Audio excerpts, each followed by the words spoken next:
I could walk into a situation and a person could be screaming and crying at me, and in my mind I just accept that they're crying, I understand that they're crying, but I kind of just like block out any emotional response back to that person. I disassociate myself with the trauma or the emotional aspect of the job, and I find that I do that on nearly every call. I would describe myself as Dill. That's what most people know me as. I am a paramedic. Why did I decide to become a paramedic? That goes back years and probably has like a psychological reasoning that I myself don't even understand. But I've always wanted to be a hero. I don't know. I wanted to help people. But I would say that my main reason for becoming a paramedic was to make a difference and feel as if I am making a difference, that something good is coming out of my existence. I always told him to be a doctor, right? Then he said, Mom, be a doctor, he said, so boring. It's a no life.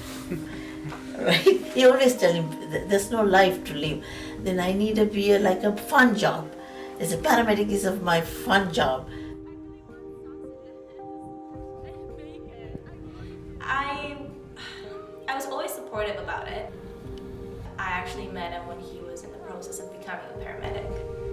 So I was always so happy because I knew he wanted to save lives and to be on the road and help other people. What does the uniform mean to me? Yeah. It's a symbol of help. When people see you, people almost are comforted by the fact that someone is coming to take control of the situation. So I almost feel like putting the uniform on, I have this sense of authority to help people and to alleviate people's concerns. I feel people trust me. People put trust in us. The hardest part of my job would probably be dealing with the things that I encounter in my job. It could be anything that strikes a trigger in myself. It's more going home after seeing what we've seen or experiencing what we've experienced. I don't know if tomorrow is the day that I experience that one call that'll send me over the edge and create this acute stress that eventually leads to post-traumatic stress. I don't know. We never know. And I think we take for granted how fragile our minds actually are. Maybe paramedics, maybe the reason why it's so high in paramedics is that we're all just really fragile now after everything we've experienced. That's one of the things that PTSD is. So it's one traumatic event, and it could get worse when it's overlapping another one and another one. Most paramedics tend to forget their calls. A lot of the times after shift, I can't even remember the first call that I did. It's like, what did I do today? Was that yesterday? Was that a week ago? I can't remember. Because you do so many calls, right?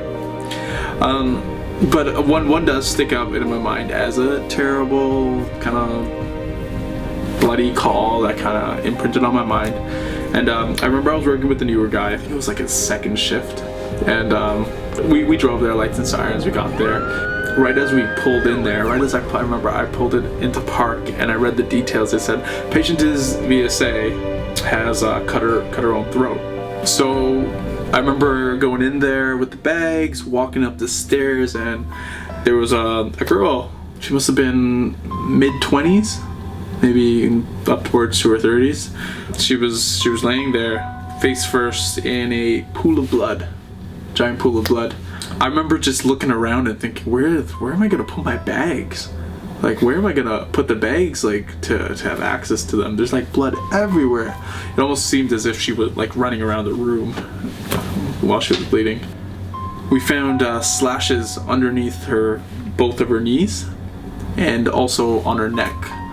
So, and there was a broken shard of glass on the ground, also a knife on the ground. So it just kind of seems like she used multiple weapons, and it eventually became a pronouncement. So patient was declared dead right there, and we left. And I remember cleaning my boots because my boots were very bloody. It was so odd because the bottom of my pant legs were soaked in blood. There was no blood anywhere else but my boots, but the bottom of my pant legs, because every time we stepped on the blood would splash up onto our pant legs. After that, went about our day, continued doing calls. I remember after that day I went home, and that image of that girl always stuck in my mind. It's just, maybe she reminded me of my own friends because she had all these stuffed animals everywhere. She looked like she had a great life based on her room, and it just was kind of hard for me to accept that she killed herself.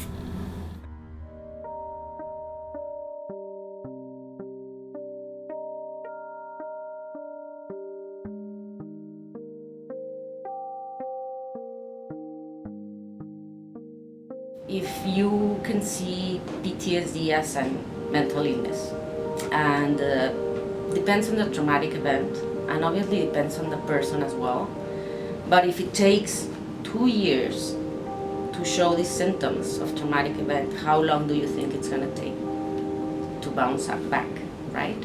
So it's not a magic pill. There's not a magic number. In my opinion, we're all very stubborn, headstrong group of people. We always want to tell ourselves that we can handle it ourselves, that we work with just a partner. Like we don't work with a huge, most of the time we don't work with a huge team of people. We're not firefighters who have a team of so many people with us. We're 2 people who go into a call, and yeah, we take charge. And I think it's kind of difficult for us to give up that control and say that we don't have that control and go ask for help. We don't like doing that. We're stubborn. We're stubborn people.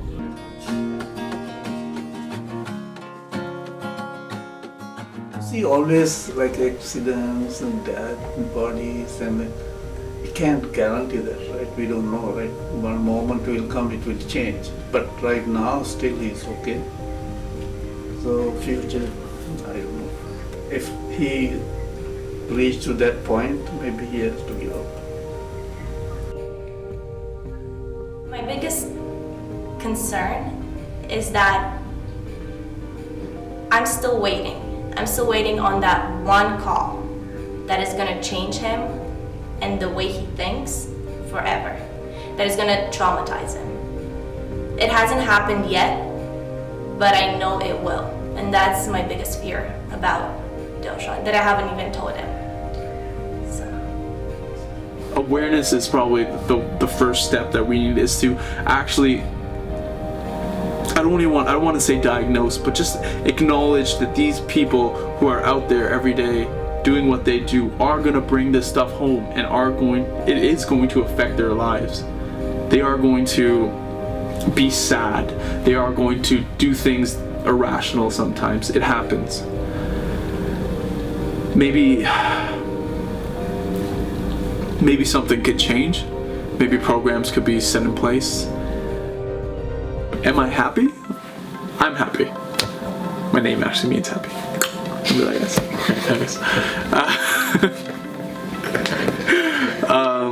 Yeah, I'm happy. I have a great family. I got a great girlfriend. I got a great job that I enjoy. I've got great hobbies. I would say I'm happy. Am I gonna be happy forever? Maybe, maybe not. Am I happy every day? No. Do I think I fulfilled my need to be a hero? To be someone that helps people? Do I feel like I fulfilled that need? I'm hungry for more.